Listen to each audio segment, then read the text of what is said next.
চাঁদে শুধু পতাকা পুঁতে আসা নয়, এবার নাসা প্ল্যান করছে সেখানে আস্ত একটা ঘাঁটি বানানোর। হ্যাঁ, ঠিকই শুনছেন।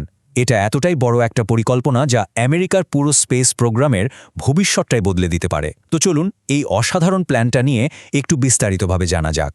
একবার ভাবুন, নাসার অ্যাডমিনিস্ট্রেটর জ্যারেড আইজ্যাকম্যান মঞ্চে উঠলেন আর তার পেছনের বিশাল স্ক্রিনে লেখা উঠল শুধু একটা শব্দ, ইগনিশন। আর এই একটা শব্দই কিন্তু যথেষ্ট ছিল এটা বোঝানোর জন্য যে আমেরিকান স্পেস প্রোগ্রামে একটা বিশাল পরিবর্তন আসতে চলেছে। পুরনো সব প্ল্যান বাতিল, এখন নতুন লক্ষ্য, নতুন দিক নির্দেশনা, আর লক্ষ্যটা হলো বড় স্বপ্ন দেখা এবং সেটাকে সত্যি করা। কিন্তু প্রশ্ন হলো, হঠাৎ করে নাসা তার চাঁদে যাওয়ার পুরনো প্ল্যানটা বাতিল করে দিল কেন?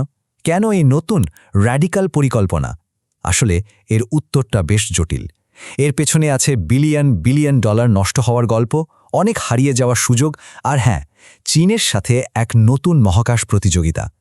সত্যি বলতে অনেক বছর ধরে নাসা একসঙ্গে অনেক কিছু করতে গিয়ে ঠিকমতো মনোযোগই দিতে পারেনি। কিন্তু এখন পরিস্থিতি পুরোপুরি বদলে গেছে। পার্থক্যটা একদম পরিষ্কার। একদিকে ছিল পুরনো নাসা, যারা একই সাথে 10টা জিনিস করতে গিয়ে আসল লক্ষ্য থেকেই সরে গিয়েছিল। আর এখন হলো নতুন নাসা, একদম ফোকাসড।